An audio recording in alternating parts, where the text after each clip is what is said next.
Turn the microphone on. It's very important. Actually,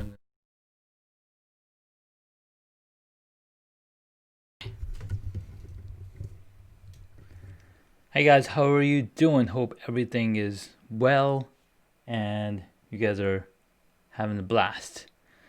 In this video, this episode, I wanted to talk about how to be a great podcast guest on your next podcast appearance. Because as a podcast host, I love speaking with people who have done their homework, who are totally in tune with what message they want to talk about. So, to be a good podcast host, to be a good podcast guest, what are some of the things you want to focus on? Now, here's the fun thing, right? There's over 1.3 million podcasts as of July 2020, with 350,000 new podcasts just starting in the past 90 days. Now, that number was really small 3 years ago, around 400, 600,000. But that number has gone up exponentially to hitting 1.3 million just last month. So, what does that mean for you as an entrepreneur, for you as a business, as a person who runs business, as somebody who's looking to be a guest on other podcasts? What that means is that you have more opportunities to talk about your business, to talk about your ideas, to talk about your thoughts, to build up your brand, to build up your personal brand by appearing as a guest on other podcasts and bring your mindset and your journey and all of that good stuff to the podcast, to the host of the podcast. So, what are some of the things that you want to do to become a really good podcast? Is that number one, listen to at least listen to at least 2 full episodes of the podcast you're planning to be a guest on.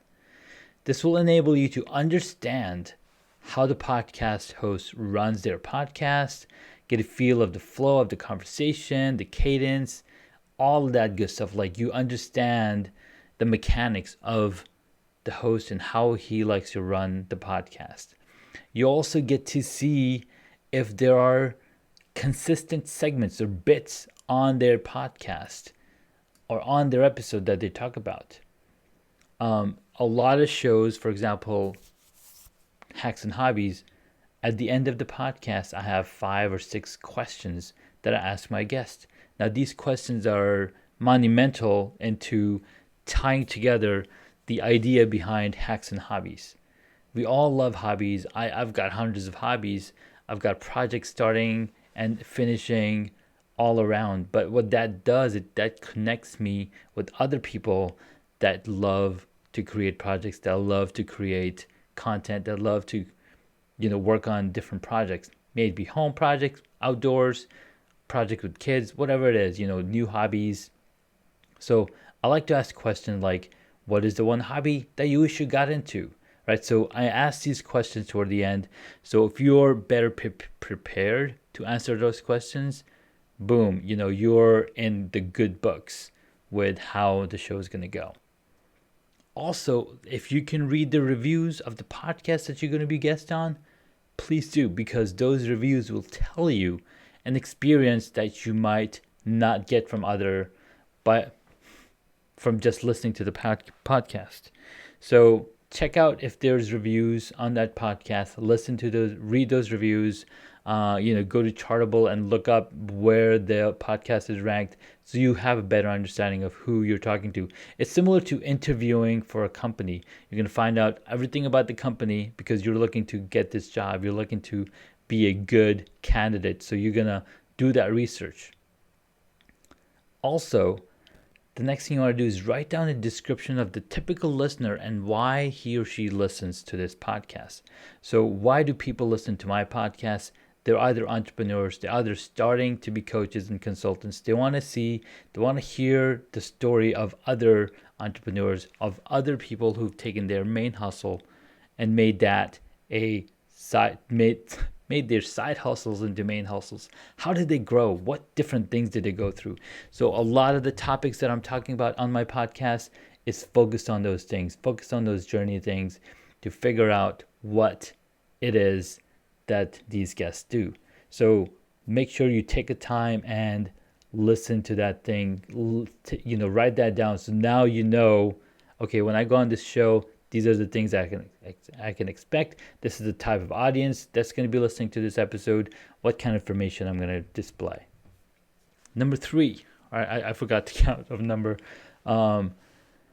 Next thing you want to do is prepare at least 3 stories that you can unfurl at any time. Now, I'm reading this list of being a great guest from another site. It's called Convert and what is it called?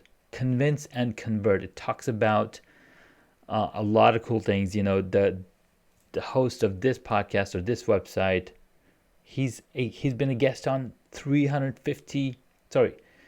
He's interviewed 350 people. He's been a guest on 150 podcasts.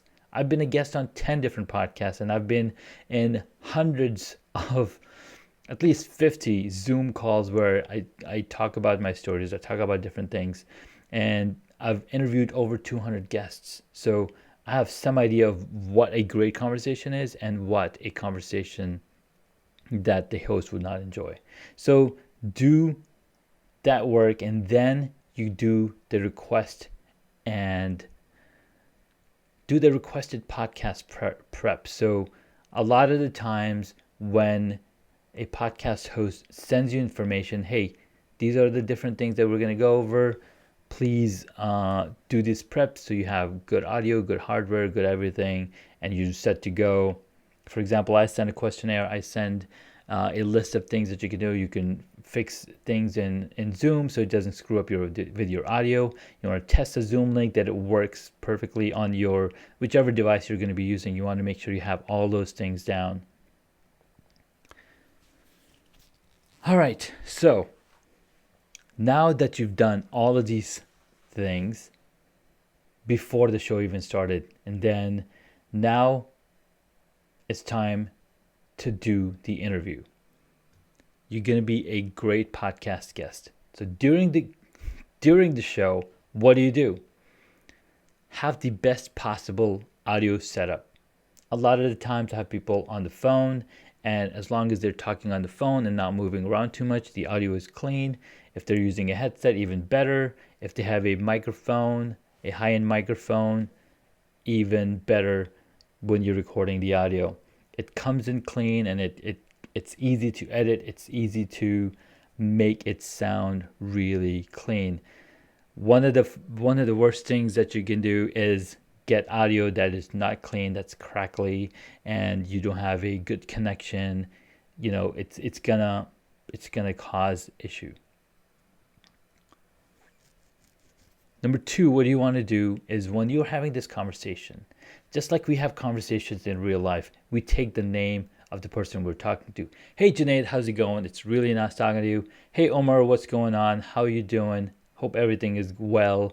You talk about these things, and you mention this on you say the name of the host, because as a host, I'm going to talk to you as a person. I'm going to take your name as I'm talking in conversation.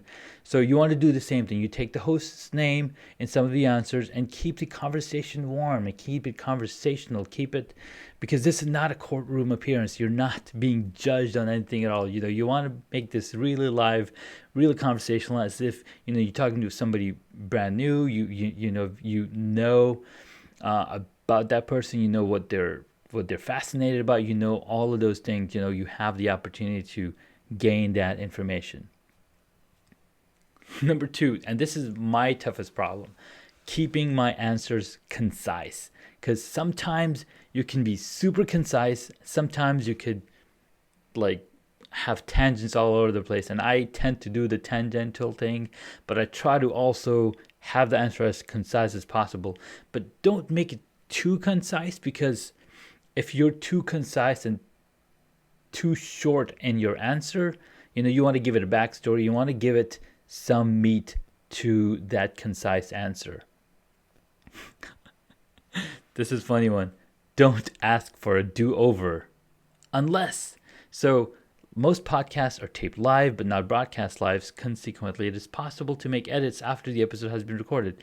Some podcasts do a lot of editing to make every utterance perfect. I don't, because that's too much work, right? So sometimes the guest will say, oh, can we do over that last segment that I did? And sometimes it's okay. Sometimes it's hard. You got to go find the edits and then do the edit. It adds extra time. So unless it's very, very bad, unless it's something, don't ask for a do or ask for a do over immediately, I guess. So if, let's say, you record an episode today and it didn't go well, you probably missed something, you can ask, hey, can you cancel that one? Let's do it over again. I have a better idea of what I want to put down in that episode. Oh my God, this is my favorite thing. Reference prior episodes if relevant. So a lot of the people that I'm talking to are very similar in what they do. There's a lot of entrepreneurs, there's a lot of authors, there's a lot of speakers. So I have spoken to other speakers, I have spoken to other authors. So if you're an author, if you're a speaker, reference back to a previous episode where I talked to, where the host has talked to, a similar type of person, and then what that will do is that will make it in line, like, wow, we're so in sync because we have the same thought patterns, we're thinking about the same thing. So I think that makes it really powerful conversation when you relate back. Have a specific call to action for listeners. Now that's a really good one, because let's say you're talking to the host, you're talking to me on the podcast episode, but then there's hundreds of people listening to this episode. This episode will be listened till eternity because it is up there, it's out there, and there's a ton of people that are going to be listening to this. So you want to make sure you also address the listener. Hey, listener. Hey, Tech Titan. Hey, buddy. Hey, hacker. Hey, whatever the word the host is using. Mention to the listener, hey, I've got this awesome thing going on. You basically give them a call to action. Come to this site or whatever, and you get some really cool thing, etc. So there's some examples on this site I'm not going to mention because I haven't set up anything yet. But again, I ask my guests to provide a custom link, provide a specific link that they can go to and get some deal or get some a free call or something when a listener from this podcast goes over to their site. So again, those are some of the things how you can be a really good guest on a podcast. There are other ways. So there's 4 more things that you can do after the show is over. So it was pre-show, before the show, you do your homework, you figure out who this person you're talking to. Number 2, be a great guest by referencing, by talking, taking the name, doing all that good stuff, having stories to tell, be concise. But after the show is over, you want to do 4 things. What are these 4 things? 1, send a thank you note. Now, a lot of people don't do that. I haven't done that. The podcast is helping you spread your message, right? They're literally sending your message to all of their audience, the 20,000, the 100,000 audience that's listening to their podcast. They're sending your message to them. They're sharing this, right? So often a quick video thanks via Vidyard Go video plugin in Chrome. There's other ways that you can send a thank you note, right? All of our devices have video messaging. You can use Facebook Messenger. You can use whatever device. You can just record a short thank you video, send it to your host, and he will be over the moon for this, right? Promote the episode. So as soon as the episode goes out, promote it with your own audience. Like, hey, I had this episode. I had this awesome interview with this dude over here. Check it out. We had some awesome conversation, and then mention some of the things that you talked about. Boom. Number 3 is really powerful. recommending guests. So if you think another guest coming on this podcast or coming and talking to me would be super helpful for me and for you and for them, do it. Recommendations is some of the best ways to, recommending guests is some of the best ways to bring a guest on a podcast, because you have that mindset. You have the similar mindset. You guys hang out all the time. It's really cool when you do that. And last one, ask for referrals. So you can ask the host to send you referrals, to send you, and this is my page that I'm looking at, to send you referrals, to send you the cool things, right? Where can you learn more about it? And boom. I think that what that does is that you're in connection. You are in sync with what the host is doing. You're in sync with the podcast health and your own episode, because you put time in it, right? You put an hour, you put 2 hours in talking to this host of this podcast. That time is never coming back, but it's recorded in history, and it can be resurfaced and reached back to, right? So anyways, those are some few points on what you can do to be a good guest, to be a great guest, and have a time of your life when you're on that podcast. And hope this helps. Thanks again for watching. Have a wonderful day, guys.